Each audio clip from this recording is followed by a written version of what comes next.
In the heart of the apex, where fighters gather to brawl, UFC warriors answering the call.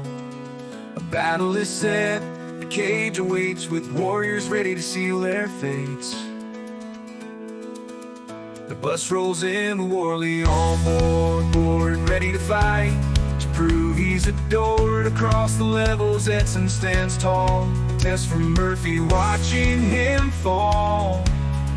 Gorimbo got beef at his crib, it went down. Throwing hands, no time to mess around. Cal's unleashed, the chaos begins. No one can predict where it all ends.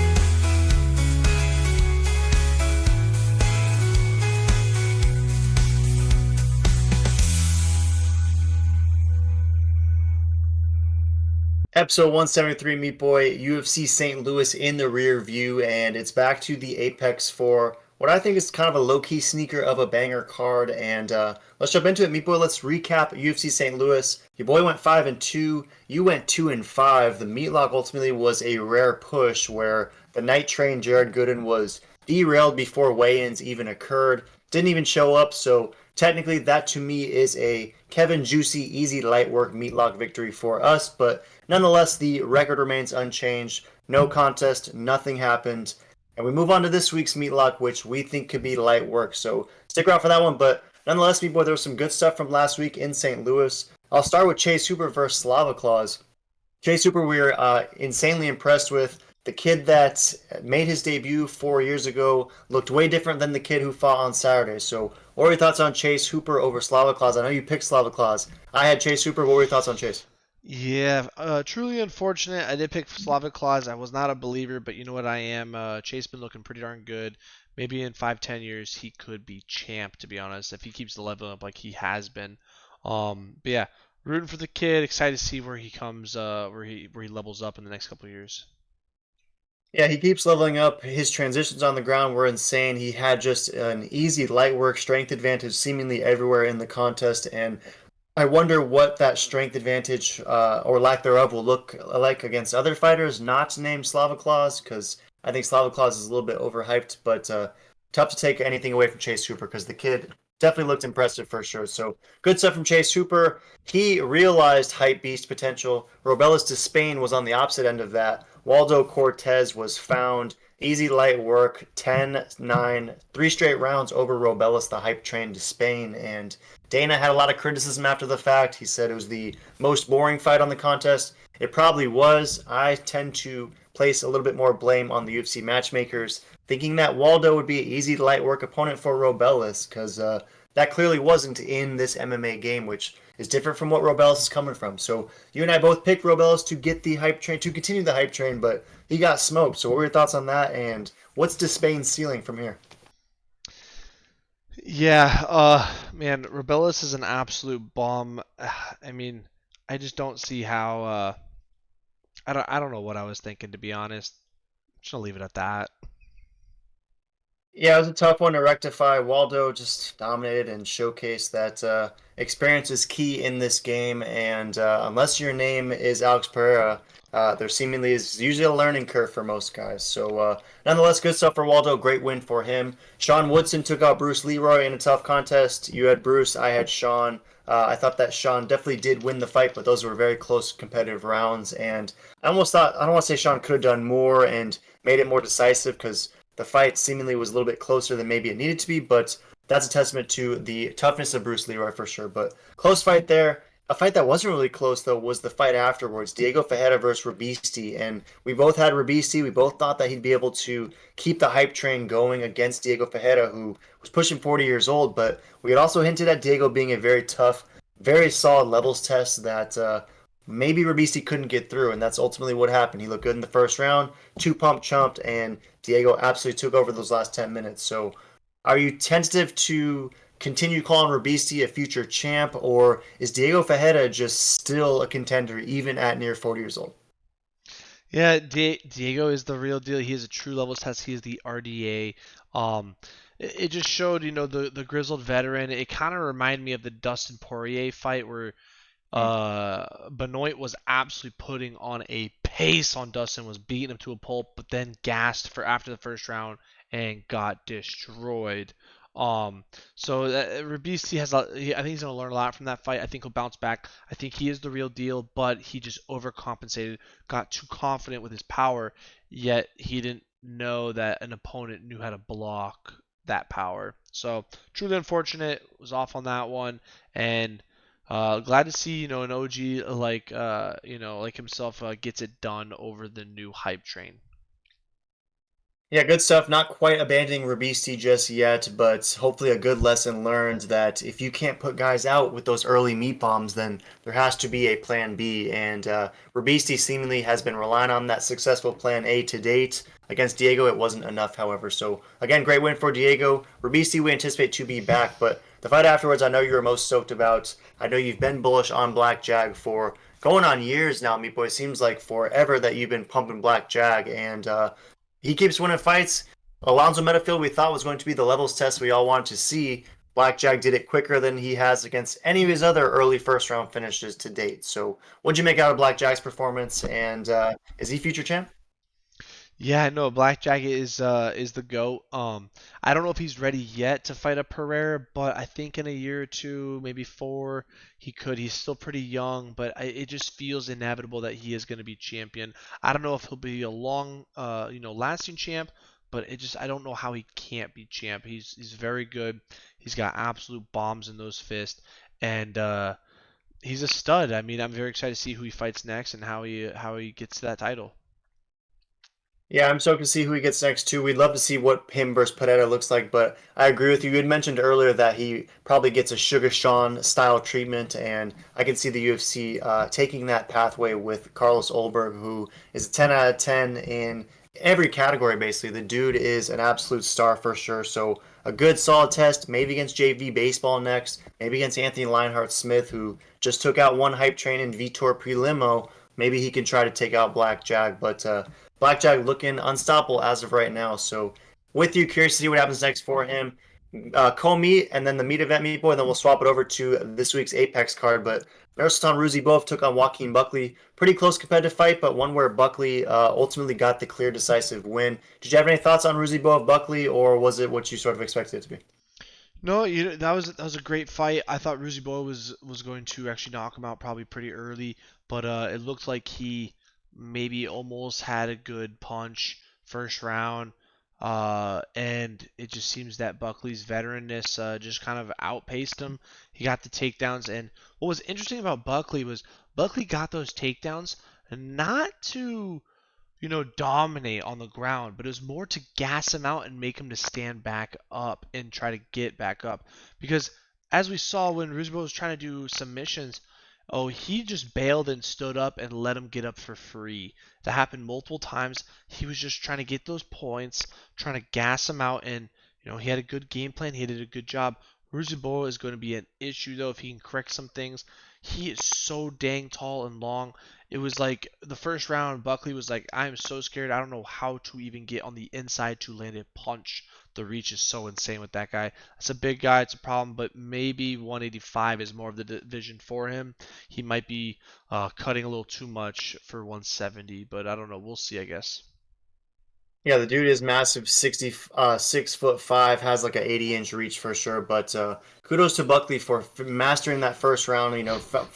Weaving his way through the difficult moments and then finding a way to take over essentially. So Buckley's pretty good, man. I don't know what his ceiling is, but he keeps winning fights. So I'm probably gonna keep picking him depending on the matchmaking. But lastly, Derek Lewis did what we thought he would do. Got the easy light work finish over Rodrigo Nascimento. Derek Lewis said that he refused to lose to a guy he didn't know the name of and who was a taxi cab driver back from Brazil. So Derek Lewis did what we thought he would do. Easy light work finish. Any thoughts on the meat event? And who would you like to see Derek Lewis fight next?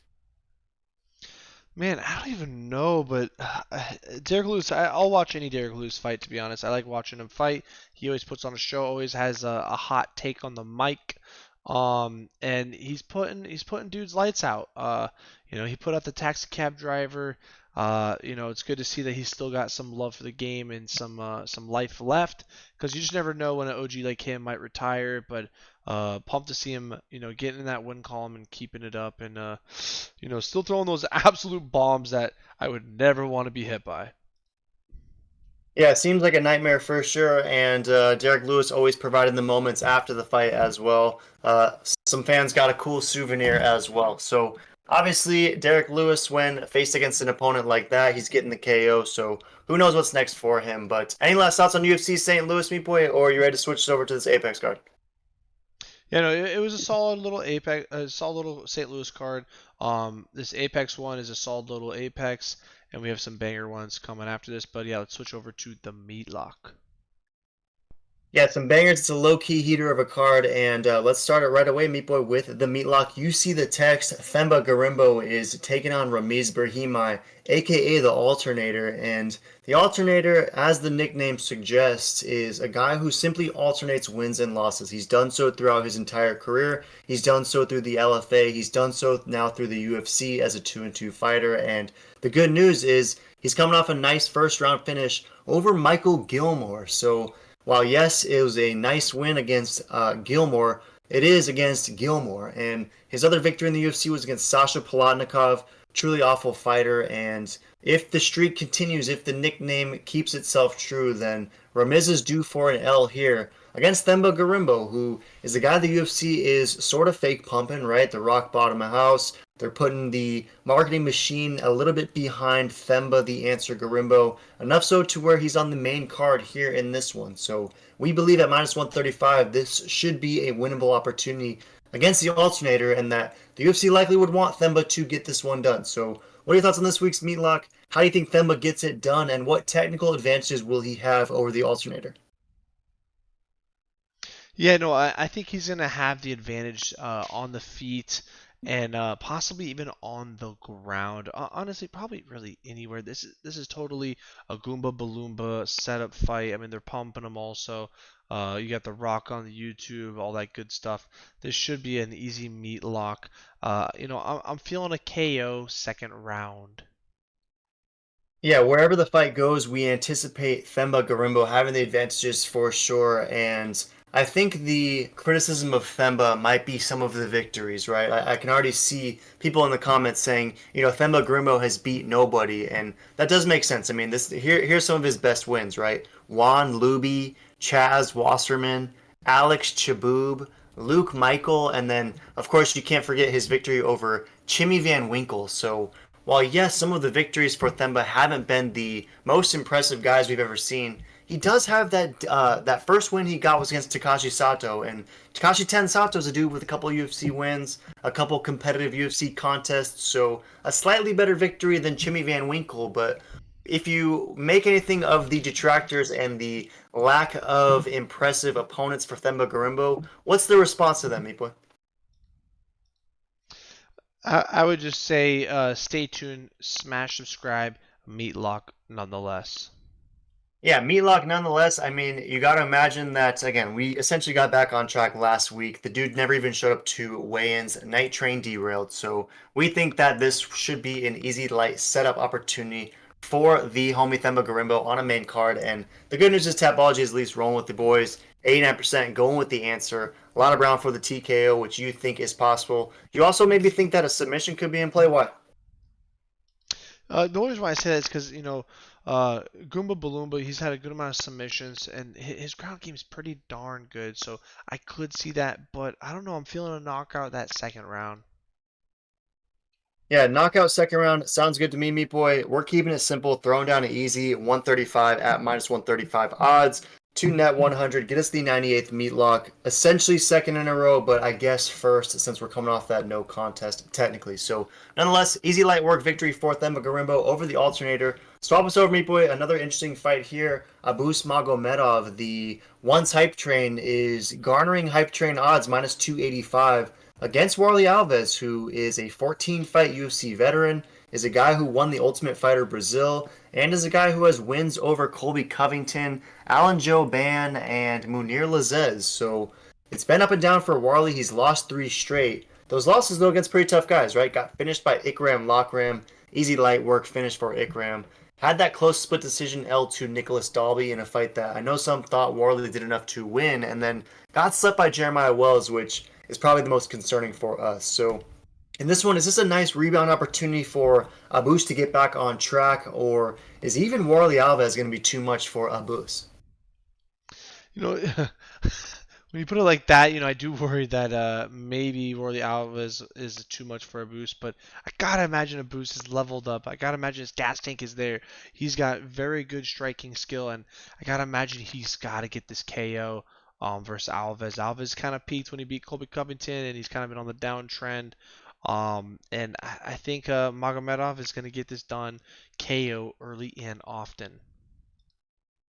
Yeah, we do gotta imagine a lot with this because Abus Magomedov, while yes, he debuted, looked amazing, right? Got that 19-second finish over Dusty Dink, easy light work. Dustin Stoltzfus was asleep on the canvas, and everyone at that point was singing Abus's praises. I was guilty of it myself. I mean, when he got Sean Strickland in that next pairing, I unfortunately picked Abus Magomedov to get that one done. So historically, one of my most shameful takes, and everyone was buying the hype that Abus was selling, but he ran to Sean, it didn't work. The gas tank was an issue in that first Sean Strickland fight, right? Where first round he looked great, beyond that he didn't. In the fight against Kyle Bahalio, at least he went the distance, but in that fight he just got dominated for 15 minutes across the entire contest. So while yes, his gas tank improved, he still got dominated. So are you at all concerned that even with the gas tank improvements, Warley Alves might be able to sneak a decision in this one, or is Abus just going to be skill-wise levels above?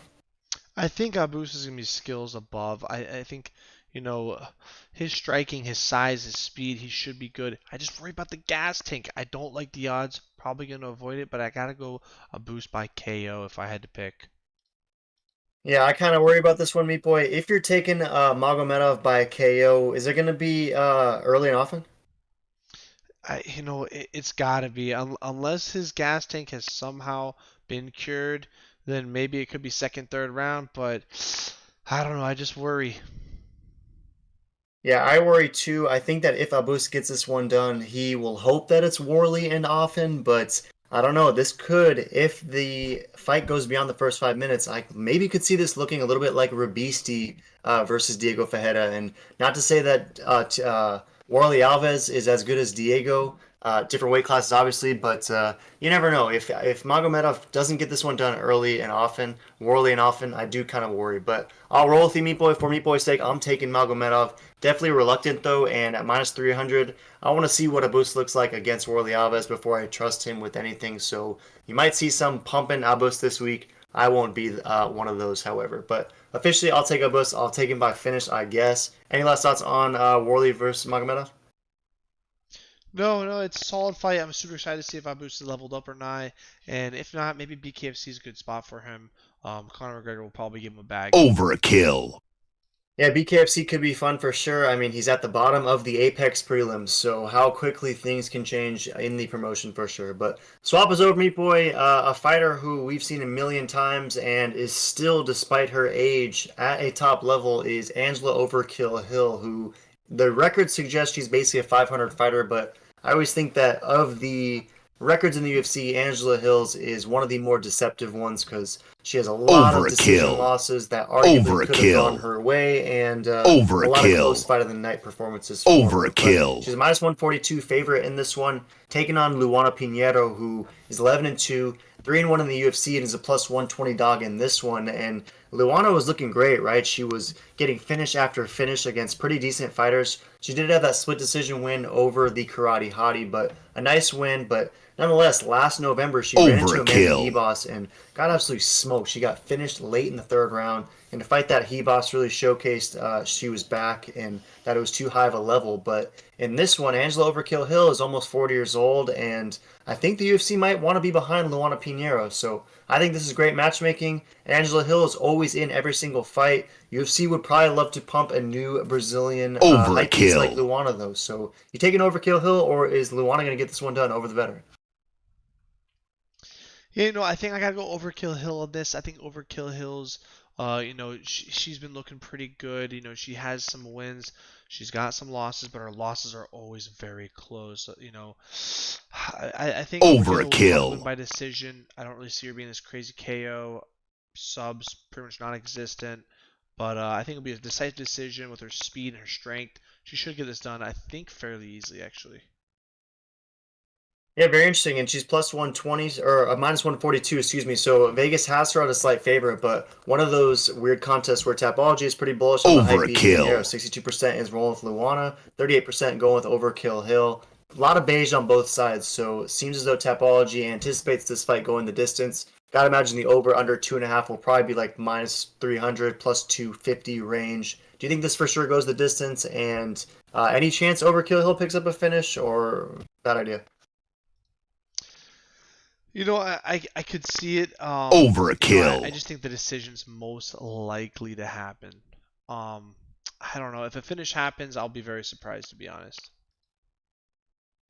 Yeah, similar to what Tapology is suggesting for sure. I'm with you, Meat Boy. I'll roll Overkill Hill in this one, being too much of a levels test for Luana, but maybe Luana has made the requisite improvements in the last 6 months or so, and I usually like to see Angela Hill as a dog, right? You coming in as a favorite, the allure kind of fades away a little bit because Overkill Hill, when everyone's counting her out, seemingly is when she's at her best. So in this one, where the odds makers are backing her, makes me a little bit tentative, but for Meat Boy's sake, for sure, we'll be taking Angela Overkill Hill, probably by decision. Any last thoughts on this strawweight banger? No, it's a solid little banger. On to the next. Swap us over, yeah. Adrian Yanez, a guy who, again, similar to Abus, had a lot of hype, right? Just a couple months ago. Suddenly he's on a fat L streak and is getting a can of an opponent who is also on a fat L streak, similar to how Warley is currently. We got Adrian Yanez minus 360, 16-5 overall, 4-2 in the UFC, taking on Vinicius Salvador, who is 0-2 in the UFC. The way he got into the promotion was by finishing Shannon Ross, and if you know anything about Shannon Ross, it's that he loves to get finished. So you wonder how good Vinicius Salvador is, and is he good enough to beat even a struggling Yanez who confidence seemingly is gone, but has been working with Diego Lopez throughout the last few months, and all the fighters who have been training with Diego Lopez recently are getting wins in the UFC. So is this a nice rebound opportunity for Adrian to get back on track, to rediscover that sauce, or is even Vinicius Salvador going to sleep Adrian Yanez?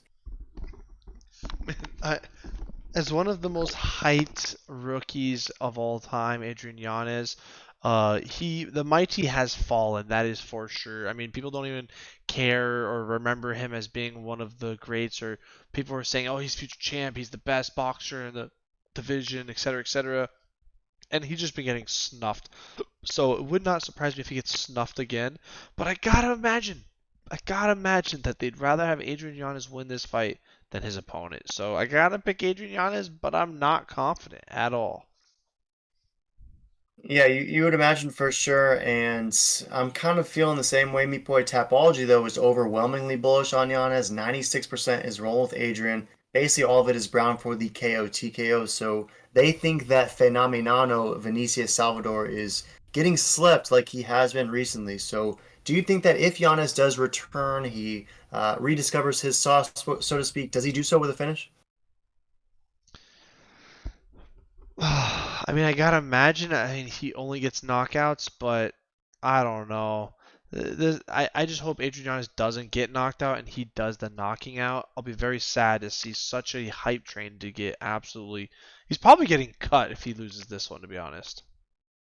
Yeah, you wonder what would be next for him for sure, because I mean we saw Randy Costa have a little bit of hype and then leave the promotion shortly after, and one of Adriana's wins, probably one of his best wins, was against the Zohan Randy Costa, and I think that if there's the best argument to make for Yanez is that fight of the night split decision win over dangerous Davy Grant. That was a fight where he didn't have to rely on getting a finish. He really had to demonstrate that toughness, go through the fire that is Davy Grant. And while yes, that was a close fight, a lot of people thought Dangerous Dave did enough to win that. At least it showcased that Yanez can win a tough decision if the early finish isn't quite there. And maybe Vinicius, I mean, Salvador's a tough dude, so perhaps Yanez is going to have a similar longevity style toughness in this one against Vinicius as well. But at minus 360, way too much uncertainty for Giannis. I do love that he's training with Diego Lopez, and that's enough for me to pick him in this for Meat Boy. But minus 360, way too dangerous. And Salvador, you never know. I mean, this kid could be tough enough to take out a lagging Giannis. But I'll take Giannis. I'm going to take him by decision. Any last thoughts on this one? And if your official pick is Giannis, what is his ceiling? This might be the ceiling if he barely gets it done. If he dominates this guy, gets an easy knockout, then maybe there's more. I don't know. This is gonna be a big, tell to see where his ceiling is, in my opinion, after this fight. Yeah, for sure. We should learn a lot, and should be an interesting one. Comment down below. Are you taking Adrian Yanez to rediscover the sauce, or is Salvador with that front patch going to smoke him? But nonetheless, me boys, swap us over to go. A fun one. Chaos. It's just the beginning. Williams is a minus 130 slight favorite, taking on Carlston Harris, who don't look now, but the dude is 4-1 in the UFC. He's plus 110. The last time we saw him, he spoiled a meatlock of ours, and we went into it thinking that Jeremiah Wells would absolutely smoke Carlston, but we missed it completely, and it was a performance of the night bonus for Carlston. So perhaps Carlston is a little bit better than we initially thought, and in this co-meet opportunity as a slight dog, you wonder if the UFC thinks he's going to get this one done over Chaos Williams. So who are you taking in this one? 14-3 is Chaos, 19-5 is Carlston. Basically a pick 'em though. You taking Chaos or Carlston? I think I gotta take Chaos on this. He's got some absolute power in his hands. I know his opponent did pretty good versus Jeremiah Wells, but I don't know. I gotta hope that Chaos can get this done. Yeah, you would hope that Chaos can get this one done. I mean, some of his wins are impressive, right? Especially that early light work finish of Alex Morono. You saw that clip in the intro. He also slept Abdul Razak Al Hassan in the first round. Has that tough, gritty decision victory over Semi the Jedi, and then beat Miguel Baeza by finishing got performance of the night. However, his most recent fight was a split decision win over Rolando Bedoya in a fight that was pretty close and that could have gone either way. Whereas Carlston Harris, I mean, he got that nice finish over Jeremiah, and the fight before that, he unanimous decision, easy light work, took out the Night Train Gooden. He's also a dude, and you don't want to dig too far back, Meat Boy, but some of his wins are worth acknowledging, right? He slept Impa Kasanganay. Impa Kasanganay is a champ in another division, and pre-UFC, he has wins over two of your boys, Fo Foul, Wellington Turman, and even more of your boy Demolidor, Michel Pereira. So if your only losses of recent are to Shavkat Rakhmonov and you have wins over Michel Pereira, is it possible you can beat Chaos Williams? If MMA math was real, no, but thank gosh it is not. Chaos should get this done. I'm hoping he gets it done. And I could see a third round KO. Yeah, because if MMA math was real, then Carlston Harris would be the easy lock pick because we saw Chaos Williams versus Demolidor, and Demolidor absolutely smoked Chaos Williams, whereas Carlston smoked Demolidor. So an interesting one for sure. Tapology is pretty bullish on Carlston. 63% is rolling with Harris. 37% is rolling with Chaos Williams, and of the Chaos backers, those riding with the Ox Fighter think that the TKO KO is most likely. Is that officially your pick? You said third round TKO or KO for the Ox Fighter? Yep, third round KO. Me has third round KO. I'm taking Carlston Harris. I'm buying the hype. I'm fully aboard the Harris hype train, and I think that this guy's putting Guyana on the map. He's going to find a way to get through the Ox Fighter, and if he doesn't pick up a late finish, then it's a gritty, dominant decision where in the second and third round he finds a way to take over. So I'm going to stop sleeping on Carlston, Meat Boy, but if Chaos comes out here and absolutely sleeps him with those Ox Fighter meat bombs, then that wouldn't be the craziest thing in the world for sure. But I'll ride Carlston. I'll officially go decision. Any last thoughts on the co-meet, or are you ready for the meet? No, it's a great fight nonetheless. Yeah, let's get to the meat. Swap us over. Last one of the night, Edson Barbosa, the always gritty levels test for anyone in the division, is taking on the basically undefeated Lerone Murphy, who is a slight favorite, minus 142, to Barbosa's plus 120. And although Edson is riding a nice little 2-fight win streak, Lerone Murphy is riding a nice 5-fight win streak. And while, yes, none of the opponents that he beat were of the Barbosa caliber, Lerone's a guy who keeps getting better and better. When I saw him fight live in London against Gabriel Santos, That, however, was a pretty close fight, and all the fans obviously were riding Lerone. He's the local guy, but low key, Santos kind of almost won that fight. It was very, very close, and in my opinion, the fight that Lerone has been tested the most in, interestingly enough, but it's been dominant nonetheless against the other guys. So, do you anticipate the dominance continuing for Lerone, even against as tough an opponent as Edson Barbosa, or does this have Fumble Dragon, Fumble Gutierrez written all over it? And just like how Fumble Dragon walked into Jose Waldo's lair and got smoked, Lerone Murphy might do the same thing to Edson's house. Who are you taking on this one? Yeah, I mean, Barboza's no joke. Any age, he's always going to be a problem. But I gotta imagine Murphy's going to get this done, unless he does a fumbalaya, which he might. Who knows? I gotta imagine he's going to get it done. I think Murphy's, going to be stronger, faster. He's got age on his side. He should be able to get this done, but I'm not the most confident because Barboza can really put anyone's lights out at any time. Yeah, good points. Lerone is definitely the younger fighter. He's going to be a little bit shorter and will be at a slight reach disadvantage, but the speed should be interesting because Barbosa, while yes, he's 38 years old, the dude still is fast. And if he's on a similar concoction as Jose Waldo, then might be another ageless wonder in there. But if we look at Tabology, me boy, Barbosa is garnering 55%. 45% is what Lerone is getting. So even though Lerone Murphy is the slight favorite, the Tapology community is pretty bullish on Edson, and they saw enough basically in that fight of the night victory over Sadiq Youssef, where Sadiq had Barbosa on dangerous terms in those early rounds, but veteranship of Barbosa is able to weather the storm and ultimately pick up that fight of the night, decisive unanimous decision. So, are you at all concerned about this being a 5 round contest for Lerone? Because we've never seen him go into those championship rounds. Whereas Barboza, we have seen it multiple times, and we just saw it a couple months ago. So, any worries if Barboza doesn't get slept early by Lerone that perhaps Barboza does to him what he just did to Super Sadiq? Yeah, no, he definitely can, but I think Super Sadiq is nowhere near Murphy's level, in my opinion.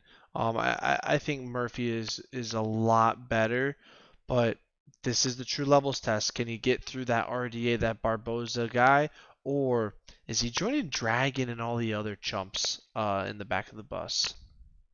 Yeah, I'm gonna roll. I'm going the latter, me boy. I think that he might be hopping on the bus, and I'm taking Barbosa to run him over in this one. Because while I'm with you, I agree. Lerone Murphy has been looking impressive. The dude keeps getting nice victories. I mean, his most recent win is against Josh Kulabau, and Kulabau hasn't won a UFC fight in years. That dude is as overrated as they come. I'll be the first one to say it here. So I'm not impressed with the win over Kulabau. The fight against Santos before that, he arguably lost, and his other wins are against Makwan Amirkhani, mid, Douglas Silva de Andrade, pretty mid, and then he had that nice performance of the night finish over Ricardo Ramos, but similar to Ramiz the Alternator Brahima, Ramos is always alternating there as well. So in this double test fight against Edson, I'm with Tapology. I think that this fight looks similar to what Sadiq versus Edson looked like in that Barbosa might get dominated in the early rounds, but I see him winning 3, 4, and 5, and maybe I'm just still reeling from that Fumble Dragon outcome against Jose Waldo, and that's influencing this pick, but I'm not going to get fooled again, Meepo. I'm taking the vet in this one, taking Barbosa to get this one done. Do you see an outcome where Edson get this done, or is this truly where the miracle announces himself to the world?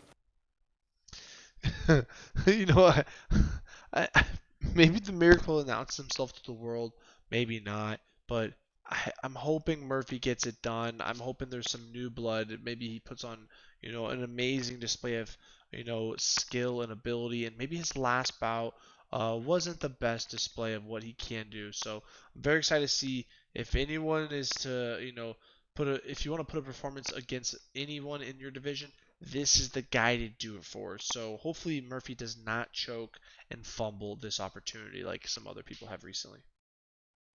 Yeah, this is the guy, this is the opportunity, and we'll see if this is the outcome that the Miracle is looking for. But comment down below, are you taking Junior? Are you taking the Miracle? Fun matchmaking nonetheless, and pretty fun card, Meat Boy. Good stuff. Last week you went 2 and 5. I went 5 and 2. We broke down 6 this week. Are you going 6 and 0? I'm really hoping so because I really need it, but I'm feeling a 5-1 this time. 5-1 is Meat's official call. I'll say I go 4-2. I do know, however, that Themba Gorimbo should get this one done and keep the Meatlock streak going. I'm saying keep it going because Night Train didn't even hop on the tracks. So that's a W. Themba should be a W. Any last thoughts, me boy? No, it's a solid, fun little fight card. Not the best, not the worst, but very exciting. Smash subscribe. Thanks for watching, and throw in the comments who you taking and why in all the fights. Yep.